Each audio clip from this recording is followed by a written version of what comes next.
네, 반갑습니다. 오시아줌마입니다. 요 앞 동영상에서 오프라인 마케팅의 영순위에 대해서 말씀을 드렸습니다. 홈페이지, 사이트, 지도 등록, 광고 꼭 하셔야 된다라고 말씀을 드렸고요. 그 다음에 여러분들이 하셔야 되는 마케팅입니다. 영순위가 안 됐는데 1순위를 한다. 이거는 조금 순서상 맞지 않고요. 꼭 이 영순위를 기억해 주시고요. 그 다음에 이걸 하시면 됩니다. 자, 이제 블로그 얘기가 나오죠. 브랜드 블로그.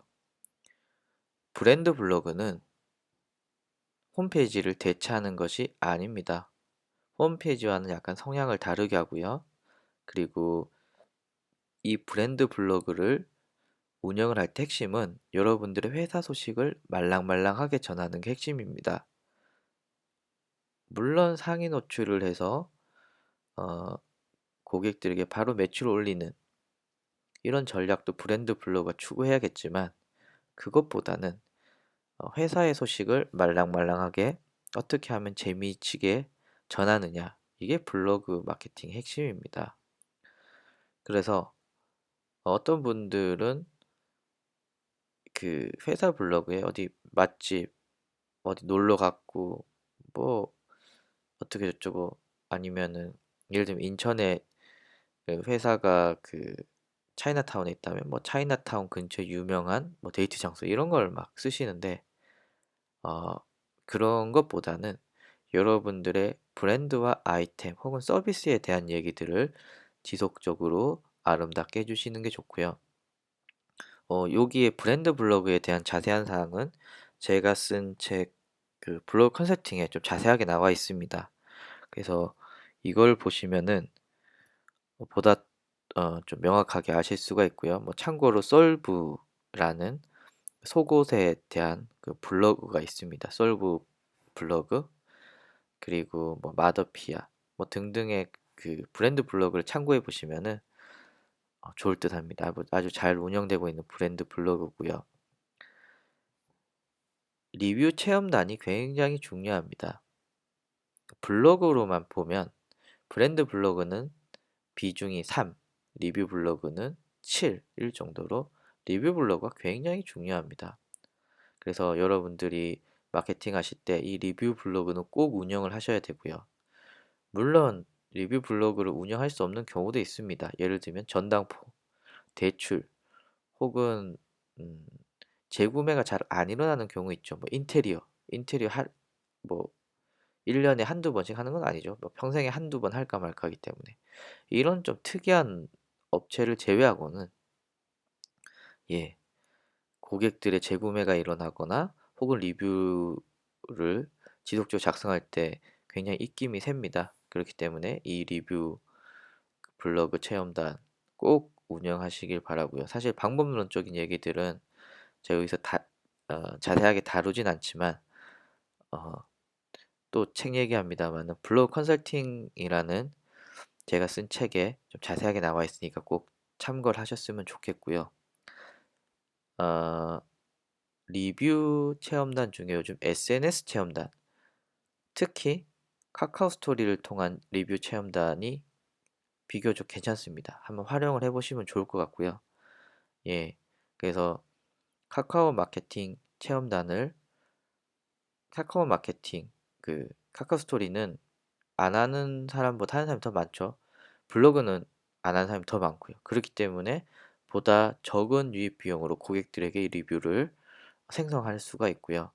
요거는 제 동영상 중에 카카오 스토리 어, 체험단이라고 검색을 해보시면 아마 그 방법론적인 내용들이 나옵니다. 보시면 좋을 것 같습니다. 그리고 리뷰 체험단 하실 때 특히 네이버에서는 최소한 여러분들 블로그를 쳤을 때는 고객의 글이 나와야 됩니다. 예를 들면 오씨 아줌마를 검색했을 때 오씨 아줌마의 강의를 듣거나 책을 산 사람들의 후기가 나와야지 제가 내 잘났고 내 마케팅 최고고 내 마케팅 꼭 넌 해야 돼. 뭐 이런 내용들이 나온다면 이 맞지는 않죠. 그래서 이 부분들 꼭 참고를 해주셨으면 좋겠고요. 어, 이 뒤에는 한 2단계 정도 된다고 생각합니다. 요 두 개는 1단계라고 보면 고객 소통 커뮤니티. 지금 저 같은 경우에는 인제 카카오 스토리를 택하고 있는데요. 뭐 채널은 카페도 될 수도 있고요. 아니면 홈페이지 안에 커뮤니티를 만드셔도 되지만 뭐 결론적으로는 고객과 지속적으로 커뮤니티할 수 있는 장을 만들어야 된다는 겁니다. 이게 무슨 말씀이냐 하면요. 물론 전제 조건은 재구매가 자주 일어나는 그 아이템 혹은 서비스일 때의 얘기입니다. 고객이 내 브랜드나 내 서비스에 대한 내용들을 자주 보면 볼수록 통계적으로는 4번 이상 보게 되면 홈페이지 방문율이 70% 이상 뛴다고 합니다. 그만큼 관심도가 높아진다고 하죠. 그래서 고객이 쉽게 볼 수 있고 고객과 소통을 할 수 있는 채널을 만드셔야 되는데 과거에는 이메일과 SMS를 주로 활용을 했는데 오픈율이 굉장히 떨어집니다. 특히 이메일 같은 경우에는 뭐 효율적인 면은 비교적 괜찮지만 특히 오프라인 매장에서 이메일로 마케팅을 해서 성과를 낸다는 건 사실 쉽지가 않습니다. 그렇기 때문에 여러분들이 고개를 살짝 돌리시면 카카오톡 옐로 아이디 그리고 카카오 스토리 채널 뭐 좀 더 욕심을 내면 뭐 페이스북 뭐 등등이 있지만 개인 사업자 이 마케팅에 여력이 없으신 분들은 카카오톡 옐로 아이디 카카오 스토리 채널 이 두 가지는 꼭 하시기를 바랍니다.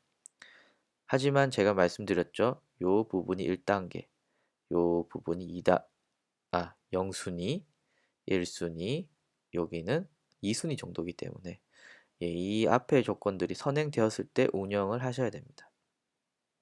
마지막으로 언론 홍보 얘기인데요. 만약에 오씨 아줌마가 신문을 탔다. 얘는 신문까지 나왔으니 믿을만 한데? 라는 인식을 줄 수가 있습니다. 물론 100%는 아니죠. 세상에 사기꾼이 얼마나 많은데. 그렇지만 언론 홍보는 기존의 블로그에서는 주지 못하는 좀 신뢰도들이 있습니다. 예를 들면 카카오 마케팅 전문가 오씨 아줌마에 따르면 점점점점 얘기가 나온다는 것과 블로그에서 카카오 마케팅 전문가 오씨 아줌마의 어감 자체가 틀립니다. 그래서 필요에 의해서는 이 언론 홍보도 잘 활용하시면 좋고요. 이거는 비밀입니다만은 상위 노출에도 굉장히 좋습니다. 상위 노출 작업으로도 솔직하게 블로그보다는 저렴한 비용으로 노출을 시킬 수 있기 때문에 이 언론 홍보 잘 활용해 주셨으면 좋겠습니다. 그래서 뭐 결론적으로는 이 오프라인 매장 마케팅 0순위, 1순위, 2순위 이것들의 조합이 아마 여러분들의 매출에 긍정적인 영향을 미치지 않을까 생각이 듭니다. 감사합니다.